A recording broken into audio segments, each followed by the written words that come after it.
Hello po. Nasaan po kayo ngayon? Nasaan kaya? Ano nga ulit pangalan mo? Ping po. Ping. Ping. Nasaan ka ngayon, Ping? Dito po sa ano. Eto, nasa trabaho. Nandito sa loob ng sasakyan. Driver kayo. Hmm. Kayo, ma'am. Dito sa Mongolia. Ilan taon na po kayo dyan, ma'am? 6 months. Kaka-isa lang. Nakarating nyo lang po dyan. Mm. Ilan po na po kayo, ma'am? 38. Kahit pala po ako sa inyo ng ng 5 years. 7 years. Ilan taon ka na? Lumapit po kayo sa camera, sir. Lumapit po kayo. Ano po? Turning 45 na po itong this coming May. Kahit nga po 7 lang 7 years po. Okay lang po ba sa inyo? Ganun yung edad, ma'am, na binigay sa inyo ni Sir DJ? Okay lang. Wala namang problema. May asawa kayo, ma'am? Asawa po kayo? Dati, Kasal? hindi. Gusto ko nga magpakasal kaso nga lang, ayaw ng tadhana na makasal ako, kaya okay na rin. Kasalan mo na, sir. Huwag Diki. Bakit? Ilan po anak, ma'am? 4. Ako po, Malalaki na 2. May apo ka na? Wala pa. Ako 2. Isang third year college saka isang first year. First year high school, first year college. College, saka third year college. Hiwalay po ako, hiwalay. Pero okay na, settle na. Ang masaklap nga lang, kasal ako. Pero okay na. Ayos na, wala nang problema. Paano wala ng problema? Ligasyon ko na lang sa mga bata ang nag-aaral. May asawa na kasi siya. Okay na yun, may asawa na eh. Saka, ayos na kami ng mga bata. And mga bata na yung namagitan sa amin. Paano yan? Barangay. Hindi ka pwedeng ikasal kasi kasal ka pa, hindi pa naman kayo nag-ano. Hindi na ako pwedeng ikasal.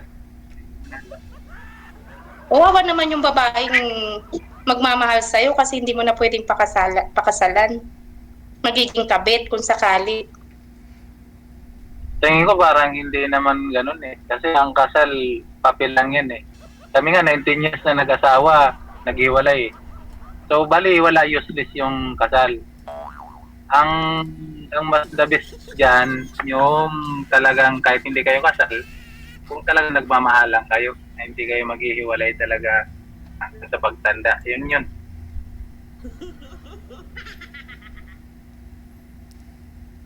Yun lang po. Basta ako, kasal, hindi na ako makapagpakasal. My God. Kung tumanggap man sa akin, tanggapin kung ano yung ko. Salamat. Pagka wala, okay lang din. Tanggap kung tanggap yung 2 anak ko. Kasi yung mga anak ko, hindi naman yun mag-ano sa akin. Hindi naman yung mag-i-stay sa akin. Bakit pala kayo naghiwalay ng asawa mo? Ayaw niya na sa akin eh. Nakipag-iwalay siya sa akin, meron na pala siya din. Parang naka-reserve na. Inayos ko pa naman, kaso ayaw niya na eh. 2 beses inayos. Kaso ayaw niya na. Nasa Hong Kong din. Aminado, nagkasala ako noon kasi lagi nasa abroad. Parang yun yung ginawa niyang dahilan para mag-decide na makipag-iwalay. May rason. Pero, Nahuli ka, sir? Opo, sir. Ako na. Hmm. Since elementary mga bata hanggang sa lumaki, naging college. Hindi naman niya naalagaan. Parang ako yung naging nanay sa tatay sa mga bata. Siyempre, ako natokso, lalaki. Hmm. Dahil hinahanap ko yung pag-ano ng isang asawa. Pero hanggang doon lang ako, hindi ko kinarir. Hindi ako Hindi mo katulad bina... ng ibang lalaki na pag tike may pinagpalit yung pamilya ko, hindi. Tumikim lang. Hindi pa parehas. Hindi mo binahay, sir. Parang Hindi po DJ, hindi. Parang ang hirap na Hindi po. maintindihin. Parang ang hirap na maintindihin. Eh paano yan? Kunyari, ako nasa Mongolia, tapos ikaw nandyan sa Pinas. Eh di, ganun din. Ganun din yung mangyayari. Maghahanap at maghahanap ka rin dyan. Siguro iba noon, ma'am, iba ngayon kasi nga dati bata pa eh. Bata pa 'yung nangyari. Kabataan pa eh. Ngayon may edad na tayo. So kailangan na natin ng formal na relasyon. Saka alam ko naman na yung consequence ng gagawa ka ng kasalanan. So ayaw ko na, tama na 'yon. Nasira na nga yung pamilya ko una, tas pangalawa, sisirain ko ulit. Wala na. Wala Hindi na ka na talaga. tao nun. Wala na talaga magtitiwala sa'yo. Kaya nga, hindi ka na tao nun. Pagka binigyan ka pa ng isang pagkakataon na katulad dito sa edad natin, so kailangan mo na ng ng stable na relasyon saka makasama sa buhay. So, ibig sabihin, naghahanap ka pa ng makakasama mo pa uli sa buhay. Kung meron, kung may pagkakalo, opo.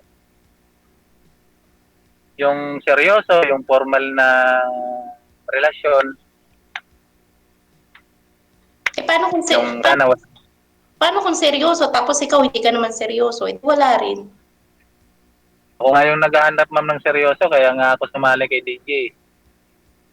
Ayun na nga, nakahanap ka na nga ng seryoso na asawa mo, niloko mo pa. Eh, syempre, mauulit mo pa rin yun. Sabi ko nga, ma'am, iba yung noon, iba yung ngayon, kasi kabataan pa yun noon eh. At saka alam ko naman kung ano yung kahinat na kalalabasan kapag gumawa ka ng kasalanan. So, bakit ko pa ulitin? Eh, may edad na ako. Pag inulit ko pa, ano mangyayari sa akin? Tatanda ako mag-isa. Ganun talaga Wala mangyayari. naman. Ganun talaga mangyayari. Yun nga po, ma'am. Digi, naalala mo po ba yung isang araw yata, yung nakaraan? Ano po yun, ma'am? Yung niline up mo ko dun sa, hindi ba sabi ko gusto ko mga 40 lang, 43, mga ganyan, or Mhm. eh di ba po ba niline up nyo ko dun sa nung time na kami pangalan nun? Joseph yung pangalan nun. Nung niline up nyo ko, sakto naman po na nasa CR ako. Sakto naman din na siya lang yung pumasok. Tapos sabi niyo po sa kanya, ibaba niya muna yung tawag para pagka nag-join uli kayo, pares na kami. Ang nangyari po kasi DJ, pagkababa niyo nung tawag, sakto naman may tumatawag sa Viber ko. Yun nga, si Joseph tumatawag sa Viber ko. Nandun po kayo kasi sa group. Akala ko naman, kayo po yung tumawag kasi nga may calling. Sinagot ko kagad. Sabi ko, bakit wala si DJ? Sabi niya, wala, mamaya aakyat yun. Sabi niya gano'n. Tapos nung tinignan ko yung live nyo, tinatawagan nyo pala kami parehas. Busy na. Kasi sinagot ko eh. Nag-uusap na pala kami doon. Pero sandali lang. Kasi sabi ko, bakit dito tayo nag-uusap? Di ba dapat sa live? Di, wag na doon. Dito na lang tayo mag-usap. Ay, ayoko. Tapos Yun ang gusto niya. Ayaw sa live. Ayaw niya sa live. Nag-message siya sa Viber. Sabi niya, pwede ba na tayo na lang mag-usap, wag na doon. Mm. Hindi ko siya nire-replyan. Mm. Tapos hanggang sa nagme-message na naman siya, sabi niya, naghahanap ako ng makakausap. Hindi ko pa rin nire-replyan. Hanggang sa tumatawag siya, hindi ko sinasagot. Hanggang sa yung last na message niya na yata is, sabi niya, gusto kita, kaso parang ayaw mo sa akin. Tapos sabi ko sa kanya, ayaw ko sa'yo. Hindi kita gusto, sabi kong ganun. Kaya pwede ba, huwag ka na mag-chat-chat dito. Kaya sabi niya, okay, salamat sa time. Kasi, iba yung ano niya, dapat nasa live pa kami. Ayaw niya nasa live. Kaya yun, naprangka ko tuloy siya. Kaya sabi ko, ano yun, agad-agad, may gusto, hindi pa nga nagkakakilala. Kaya nagpa-line up uli ako. Kasi naalala ko, di ko na ako kayo mapasukan kasi busy na ako kayo pareho.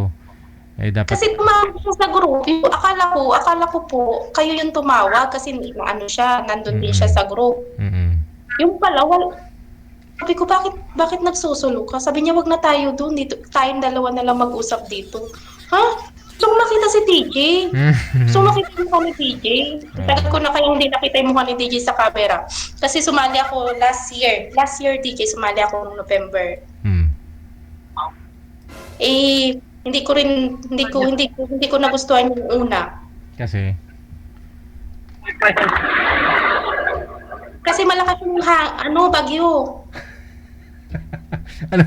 Bagyo sa lugar nila o yung malakas yung pananalita? Malakas yung niya. Malakas yung masyadong mayabang na ano ba yung tawag? Ayoko yung gano'n. Ayoko nung tapos sa personal, babawiin.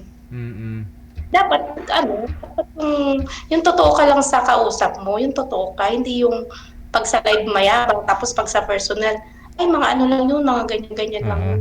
Di ba parang, asan na yung kausap? Nandyan, may biyahe na yata si sir Sir DJ. Yes sir. Sir DJ. Po? Parang kaya naman ako sa oras, tatakbo na naman ako. Paano ba ito? May guest na ako. Di bali. Paano po ito? Panggabi Okay po, lang. Panggabi po ba kayo, sir? Okay, pa na lang ako ibigay ng iba. Panggabi ho kayo, sir? Opo, sir. Hanggang 11:30 po. Ano oras Dapat na? po, nung Webes po, sumali ako. Dahil day off ko, kaya lang kulang kami sa tao, kaya na-cancel yung day off ko. Hindi na ako nakasali ulit. Okay na ako sana sa akin okay na po sana ako kay ma'am, para panatag na ako kay ma'am, kaya lang kinapos ang oras ko, DJ. Di bali na sa kanya naman po yan kung kakausapin ka pa niya sa off-cam, pag wala na kayo dito sa live, ganun.